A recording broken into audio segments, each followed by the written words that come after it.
You see, being in the early evening, it's very well lit. You have an open concept plan for your living and dining space.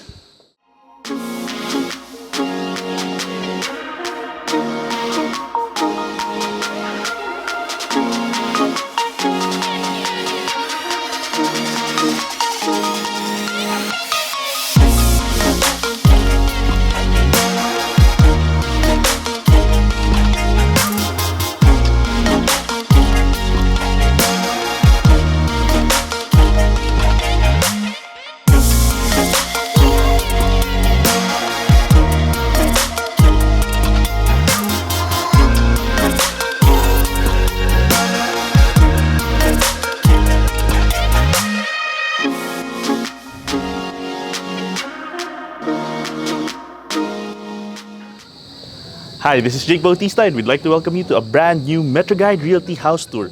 Today we are presenting a modern and functional 4-bedroom house and lot for sale located here near Commonwealth Avenue, Quezon City. So this is sort of a unique tour because we're shooting this late in the afternoon into the early evening, and it shows the beauty and the impact of the facade, which stretches all the way to the 3rd level.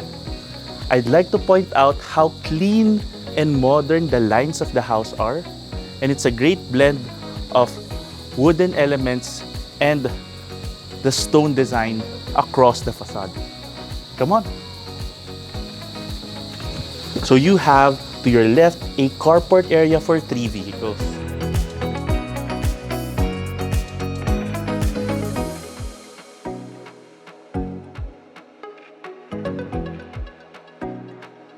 To give you a background, the house just finished construction. That's why we still have some construction materials here, but that's all gonna get cleared out in the next several days. But this can easily fit 3 vehicles, and what's nice about having a parallel parking area is you don't have to wait for another car to leave before you can pull out your car. To give you an orientation, you have access here towards the service area of the house. And then this is an additional kitchenette space as well as a good laundry area.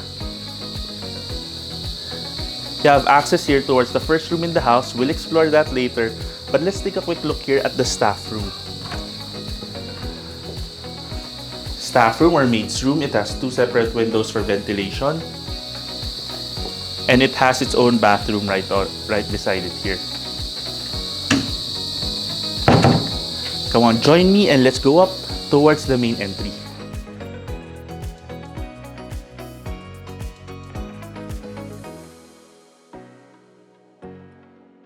So being a single detached house, you can walk all around it and the space here is maximized. They made sure to have a nice landscape area here. The house sits on a slope. That's why you have this elevation. And you have a nice main entry area. Now, welcome to your beautiful home.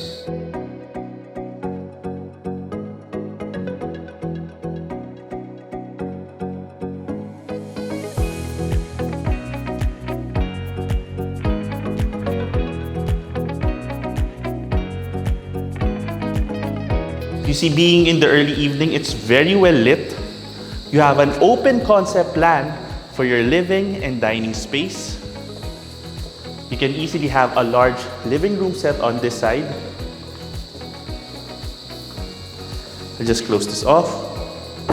You can hear the crickets in the evening. Very easy to organize furniture. Nice high ceiling. Large windows here. You have the morning sun on this corner of the house, this being the east side of the property.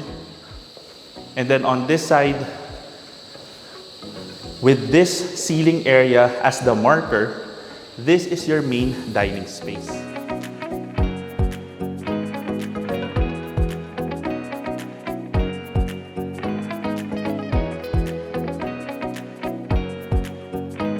I'd like to point out the floor tiles that they used, large format, and also very easy to maintain, easy to clean. And you can have a table here for 6, 8, or even 10 people. Now, from your main living and dining spaces, the 216 square meter lot was maximized to have your own private patio and garden space.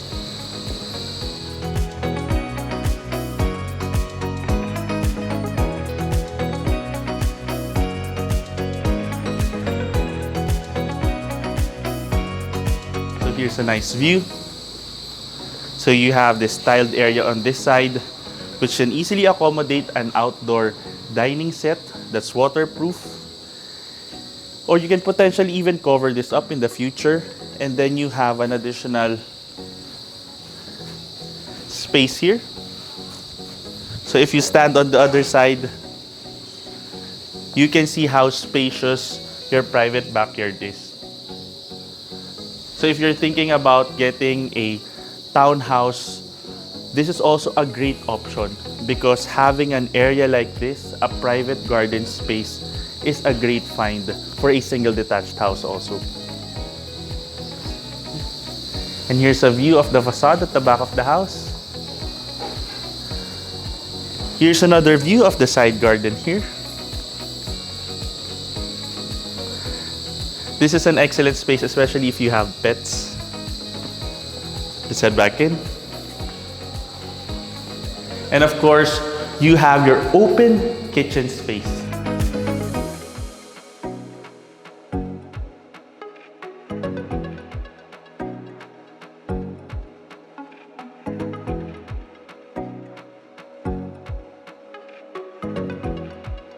You have an island countertop here, very functional, modern design with the glass covers here for your cabinetry. This is where you can have your refrigerator. And of course, if you want to have this area cut for your big range hood or cooktop, that can easily be arranged as well. You have your sink space here, lots of ventilation, and this is a great breakfast nook and meal prep area. And of course, it's up to you if you want to maximize the design of the space by having additional lights, especially for the dining area like this. So there's a provision, especially if you're getting an interior designer and you want to put your own flavor to the house.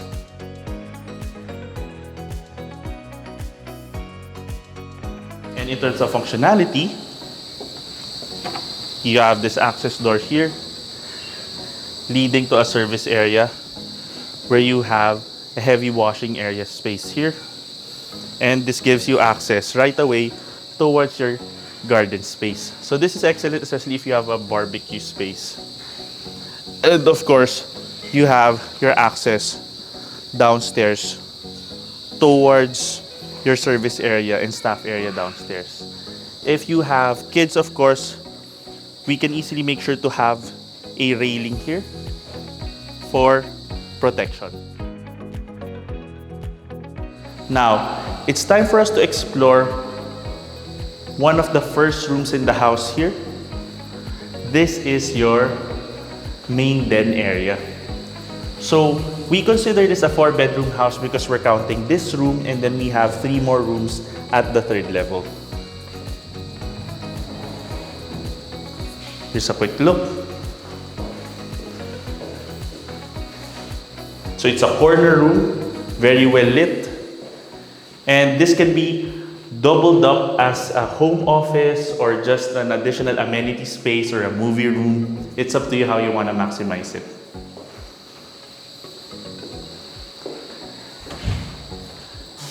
And if you want to maximize that room as a bedroom, you have your powder room here, which already doubles as a bathroom because it has its own shower area.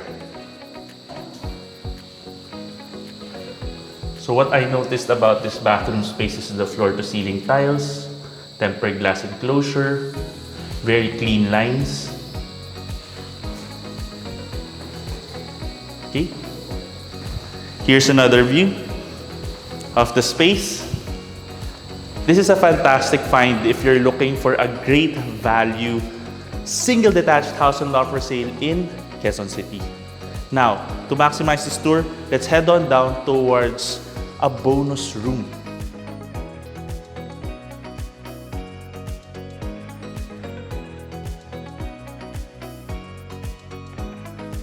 Now on top of the den space, you have this sliding door here, which leads to a multi-purpose room. So it's up to you how you want to maximize this room. Like I said, the house just finished construction. That's why we still have these tiles here that are going to get cleared out. And you have this door over here, which gives you immediate access towards the parking area.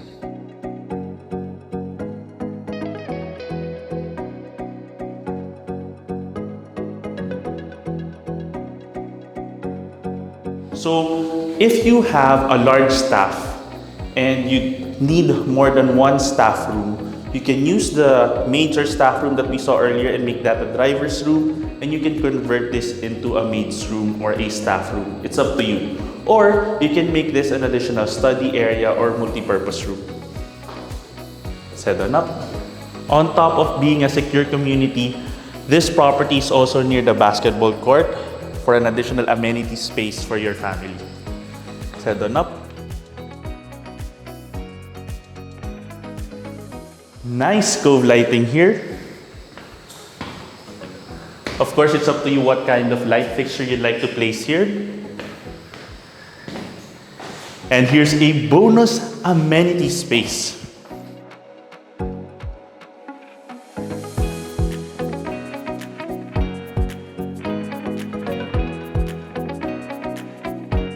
This is a shared family hallway, which 3 rooms share. So this is a great area if you have guests downstairs and you want to have an additional space to just relax. Like when you come home and you don't want to immediately go to your room, you just want a place to just lounge. You can have a television set here and a big L-shaped sofa and just chill. Let's now explore the second bedroom in the house, which is the primary bedroom or master bedroom.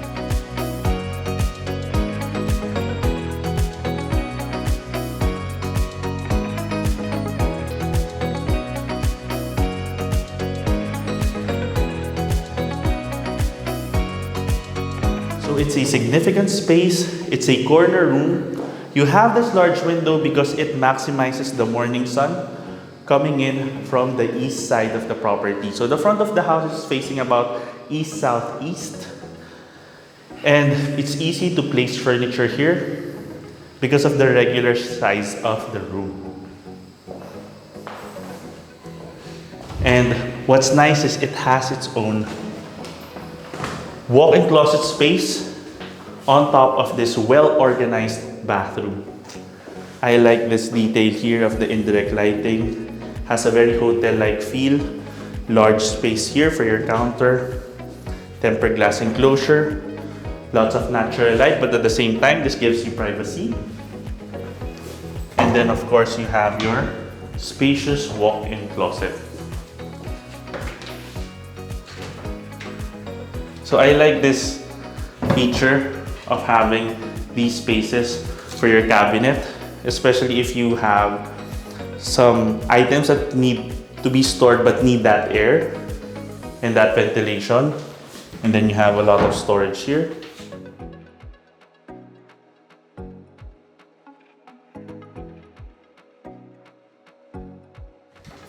I like these handles. Okay. And then there's an additional dresser space.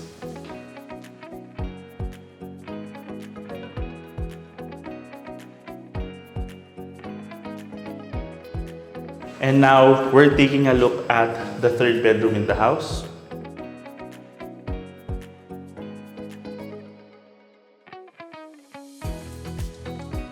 So this bedroom is right over the patio space at the back of the house. It's a nice size. You can have a single bed here or even a double bunk bed, and it has built-in cabinetry already. And the flooring blends very well with the baseboard and the overall aesthetic of the house. It has a solo bathroom, so you see the space. So the light for this particular bathroom is just about to be installed. And now we're here at the fourth bedroom.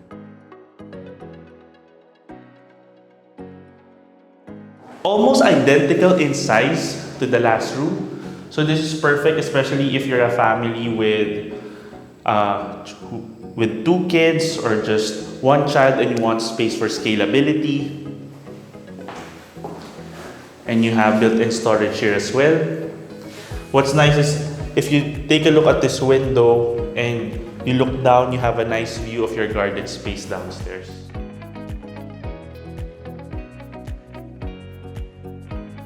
And then here's also a bathroom. What's nice is the 3 bedrooms at the 3rd level all have an ensuite bathroom. So there are no shared bathrooms. Now thinking about it, if you add up all of the rooms in the house, you have that multi-purpose room in the ground floor, you have that den room, and then you have the master bedroom, and then you have 2 more rooms. So this house actually has 5 rooms for you to maximize, on top of having a carport for 3 vehicles. So what a great way to maximize that 216 square meter lot with a 325 square meter floor area. Thank you for joining us in this tour. If you want to know more about this property or visit it in person, just click the description below where you can get in touch with us through our email and number shown there. You can also follow us and send us a message through Instagram and Facebook. And if you have a property you'd like to feature through our channel, you can send us an email at metroguiderealty@gmail.com. Once again, my name is Jake Bautista. Thank you for watching, and we look forward to bringing you clarity, quality, and convenience in finding a great Metro Manila home for you and your family. Contact us today in the email and number shown here to schedule a property viewing. You can also click the description below for the property details. Don't forget to click that subscribe button so that you can get notified of our future videos. Thanks for watching, and we look forward to bringing you and your family a great Metro Manila home.